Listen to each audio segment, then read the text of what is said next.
Hi, I'm Ruth from Animal Exchange. And even though Animal Exchange is no longer a store in Rockville, after 37 years of wonderful business, we still have contacts with many of the animals and their owners that have been very much a blessing for our store, lo those many years. Today I would like to talk a little bit about something we've already done before, and that's chinchillas. But the reason we're talking about chinchillas today is because I have great concern for the animals in the world. And I am quite confident that any animal that has a human use of food, fiber, or friendship will continue to exist. Those animals that don't may or may not continue to exist.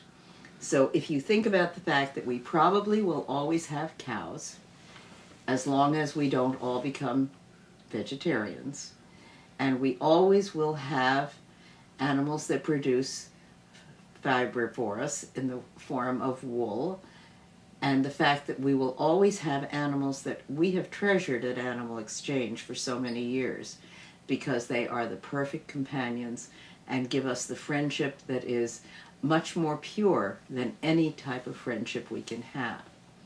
So the history of chinchillas is something that I'm particularly interested in. It turns out that there were no chinchillas in this country in 1923. There was, however, a group from the Anaconda Copper Mining Company in Chile exploiting the minerals of Chile in the high mountain regions. There was a gentleman named Mr. Chapman there, and he looked at the chinchillas that were running around in the area and said, "That's interesting. They are very soft, they're very wonderful, and the fur is beyond belief. Each individual hair of the fur splits up to 90 separate times, and so it is divinely soft. What a wonderful item to use for making furs, for fur coats, for fur trim, and for fur anything." Because of that, he had to get a bunch of chinchillas back into the country if he wanted to set up a breeding operation. And he asked my godparents, Mabel and Clint Riskin, who were going back to Montana for rest and rehabilitation from their work in Chile, if they would take them, which they did.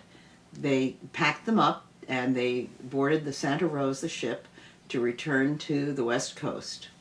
During the adventure on the ship, which at that time had no air conditioning, the chinchillas suffered greatly. It was a very difficult trip. And when they got finally to the United States, Mr. Chapman said, "Would you like a piece of the industry that we're going to create, breeding chinchillas?" And my Aunt Mabel said, "I never want to see another chinchilla." And that was the end of their investment in chinchillas. As it turns out, when I started my pet store in 1979, I didn't know this story. But through good luck, I had a friend who was breeding birds in Ohio, who had a friend who was breeding chinchillas in Ohio. And so after looking into chinchilla management a little bit, I went out to Ohio, visited, and brought back the first chinchillas that came into my store to offer for sale. They came from Myron, who had 6,000 chinchillas in his barn. They were beautifully cared for, wonderfully clean. The whole barn was fabulous to go through, and it was always blessed with classical music. He felt that they were more receptive to classical music than to any other form of music. These wonderful nocturnal creatures were producing a tremendous number of pelts that went into extremely high-cost products, far beyond my reach. As luck would have it, I was at a pet convention in Atlantic City one day, needed to get my watch fixed, and the watch store did not open until an hour after I got there, but it was next door to a thrift store. When I went in, I looked on the various racks and displays, and what do I see but a capelet that was absolutely beautiful. And I looked at it and I thought to myself, that capelet is chinchilla. And the more I thought about it, the more excited I got. So the lady who was attending the thrift store said, "Can I show it to you?" And I said, "Yes," and I started to cry. She said, "I know it's $45, but I can sell it to you for $37.50. I couldn't even explain why I was so excited. And so this capelet came home with me, wouldn't fit me, but my mother, who was in her 90s at the time, wore it to the senior gala that year. And it really brought full circle the episode of Chinchillas in our family history. Because this is so wonderful and so old, and because chinchilla fur is very fragile, it probably is not going to stay in one piece very much longer. In fact, part of it is already failing. But it's a lot older than I am in all probability. And so it is an antique beyond my antique stage, and it's something that I treasure and I keep where I can feel it periodically because there is nothing softer. As luck would have it, one of my customers turned out to be a chinchilla guru and was absolutely fabulous with her chinchilla keeping. And so I had the good fortune one day to be invited for dinner. She was a good cook too, which was nice. And went to her apartment where her husband spent the evening with a water pistol defending his electronic equipment from the teeth of a chinchilla because they're rodents and very fast and very fun. We literally sat there and had chinchillas running. And I thought, oh, now what are we going to do when dinner comes around? Well, that was solved very easily because Anne went to the bathroom, opened the door, and the chinchillas all flew into the bathroom as fast as they could. The goal being to get into the bathtub where Anne had the dust bath that the chinchillas love. And so she was able to put them all safely away. We had a wonderful dinner, and any chinchilla that was sold by the store afterwards was advised that while they're very quick and hard to catch, all you need to do is show them their dust bath and they're yours. So, in addition to having the knowledge of Anne's behavior with chinchillas, I was fortunate enough to have her volunteer to bring Eleanor down to visit today. And Eleanor has been the mother of more of the darling little baby chinchillas that we sold in Animal Exchange than anyone else. So I would like you to meet my friend Anne Larson and her beloved, friendly, wonderful pet, Eleanor. So, ladies and gentlemen, boys and girls, I would like you to meet Eleanor and her chauffeur, Anne. Hello. I've had Eleanor for 13 years, and chinchillas actually live a remarkably long time, much longer than the traditional small animals of hamsters, which are tragically short-lived, and rats as well, and gerbils and guinea pigs and bunnies. Chinchillas can make it almost into their 20s, and I have had one that did make it to 26. I got it as an older animal, but they had documented its age. So this girl is somewhere between 13 and 14.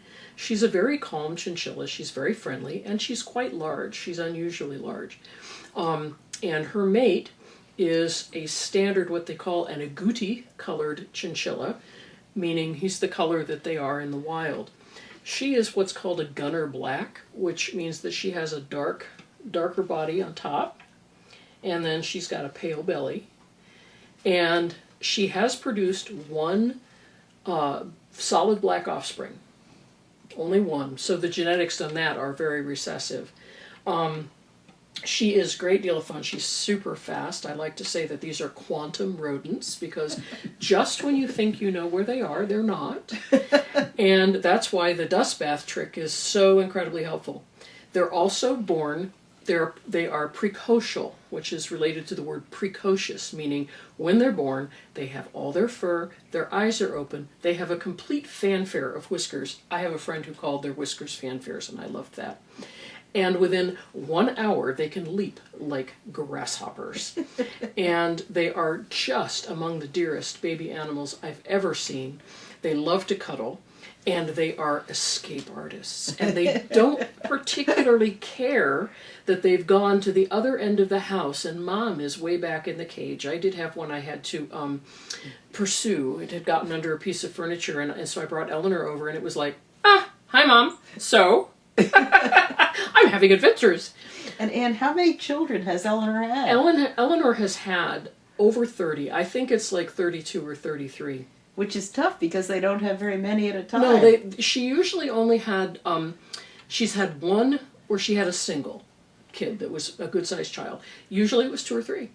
So, and how long? I mean, they aren't pregnant for just a day or two. No, they're not. Their gestation period is really quite long, and it's 3 months, if I recall. Yeah, it's much faster. 90 days, which is a long time for a small rodent to gestate. It's one of the reasons, actually, that they're so endangered. There is one wild colony documented in the mountains in Chile, and the government keeps its location a secret so that it won't be poached. One species of chinchilla was actually hunted to extinction, the king chinchilla, for its fur. But the thing that's really saved them has been the fact that initially they had the commercial value of their fur, but then somebody discovered that they are fantastic companion animals, particularly for people who are away all day and working. And when they come home in the evening, the chinchilla's just waking up and ready to rumble. And they are sending chinchillas back to Chile.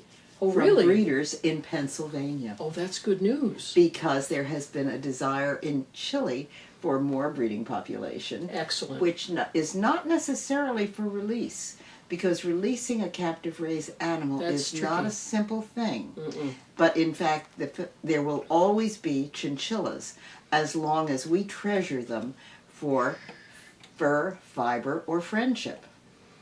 So we have an example of an animal that is only going to exist in the wild and in captivity because of us.